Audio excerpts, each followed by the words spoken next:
জাপানে আছি প্রায় বছর ৭ হয়ে গেল। টোকিও থেকে কিয়োটো যাব বলে ট্রেনে উঠেছি। না, বুলেট ট্রেন নয়, সাধারণ ট্রেনে। স্পিড মন্দ নয়। বুলেট ট্রেনগুলোর প্রচুর ভাড়া, হাতে সময়ও আছে। অতিরিক্ত খরচ না করাই ভালো। জাপানে সাধারণ ট্রেনগুলোতে ভালো ভিড় হয়, তাও উইন্ডো সিট পেয়েছি। টোকিওর পরিমিত কোলাহল ছাড়িয়ে ট্রেন ক্রমশ সবুজের ছোঁয়া পাচ্ছে। বর্ডার ফিল্মটা আমার খুব প্রিয়। মোবাইলে দেখছি, প্রায় দেখি। দেশ ছেড়ে আসার পর দেশের প্রতি টানটা যেন বড্ড বেড়েছে। তাছাড়া তাছাড়া কিছু মানুষ নিজেদের পরিবার পরিজনকে পেছনে রেখে দেশের জন্য নিজেদের জীবন দিচ্ছেন, এমন ভাবনা আমাকে মোহিত করে। আমার পাশে এক বৃদ্ধ বসে আছেন, মুখে স্মিত হাসি। মাঝে মাঝে বোধ হয় আমার মোবাইল স্ক্রিনের দিকে এক ঝলক তাকাচ্ছেন। চোখে চোখ পড়াতে একটু ঝুঁকে বললেন, হ্যালো।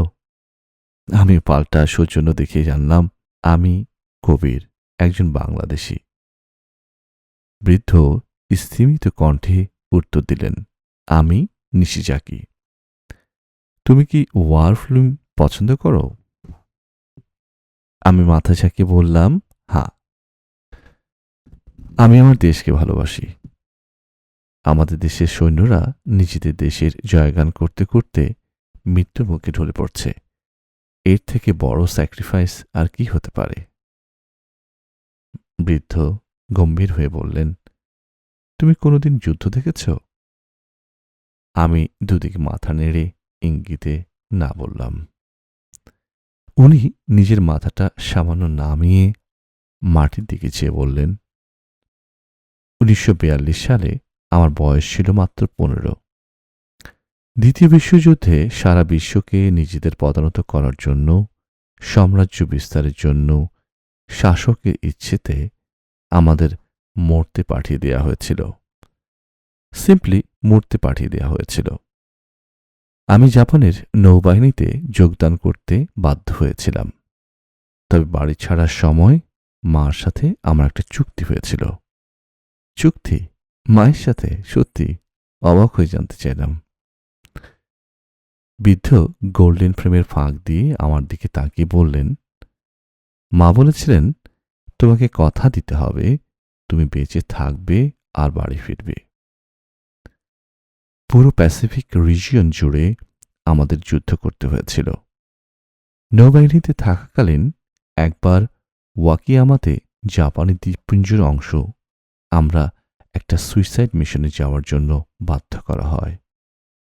মিশন ব্যর্থ হয়, আমরা ধরা পড়ি। আমি অবাক চোখে সাদা জামার ওপর নীল সোয়েটার পরিহিত বৃদ্ধর দিকে অপলক দৃষ্টিতে তাকিয়ে রইলাম।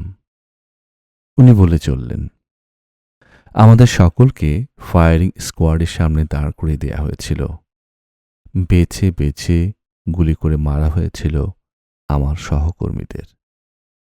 আমাকে কেন সেদিন মেরে ফেলা হয়নি আমি জানি না। হয়তো মায়ের সাথে চুক্তি ছিল যে আমাকে বেঁচে থেকে বাড়ি ফিরতে হবে, সেজন্যই হয়তো। বৃদ্ধ আসন ছেড়ে উঠে পড়তে উদ্যত হলেন। পরে স্টেশনে নামবেন সম্ভবত। ওঠার সময় আমার কাঁধে হাত রেখে কানের সামনে মুখটুকু এগিয়ে নিয়ে এসে বললেন, সিনেমার পর্দায় একজন ডাইং সোলজারের মুখে কি ডায়ালগ বসানো হয় আমি জানি না, কারণ আমি ওয়ার ফিল্ম দেখি না। তবে মাই ফেলো ফ্রেন্ড, একটা কথা আমি বলতে পারি যে যুদ্ধে আমি চোখের সামনে নিজের দেশের বা বিপক্ষের বহু সৈন্যদের মরতে দেখেছি। মারা যাওয়ার আগে বা গুলি খাওয়ার আগে যারা তোমার মতন বা তোমার থেকেও তরুণ ছিল, তারা তাদের মায়ের নাম ধরে চিৎকার করত। আর যারা বয়সে অপেক্ষাকৃত বড় ছিলেন, তারা যুদ্ধক্ষেত্রে মারা যাওয়ার আগে নিজেদের সন্তানদের নাম ধরে চিৎকার করতেন। নিজেদের শরীরের অবশিষ্ট শক্তিটুকু দিয়ে চিৎকার করতেন। সরি মাই ফ্রেন্ড, আমি নিজে সৈনিক হিসেবে এমন কোনো সৈনিককে দেখিনি যিনি মৃত্যুর আগে নিজের দেশ বা শাসকের নাম ধরে চিৎকার করেছেন। Believe me. আমাকে স্তম্ভিত করে বৃদ্ধ ক্রমশ ধীর পায়ে দরজার দিকে এগিয়ে যাচ্ছিলেন। বগিটা বোধ হয় একটু বেশি দুলছিল সেদিন। আমি মোবাইলটা সুইচ অফ করে দিলাম। পুনশ্চ 82 বছরের জাপানি ওয়ার ভেটারান নোবুও নিশিজাকি বর্তমানে বিশ্বে বেঁচে থাকা গুটি কয় দ্বিতীয় বিশ্বযুদ্ধে অংশগ্রহণ করা সেনানীদের মধ্যে একজন।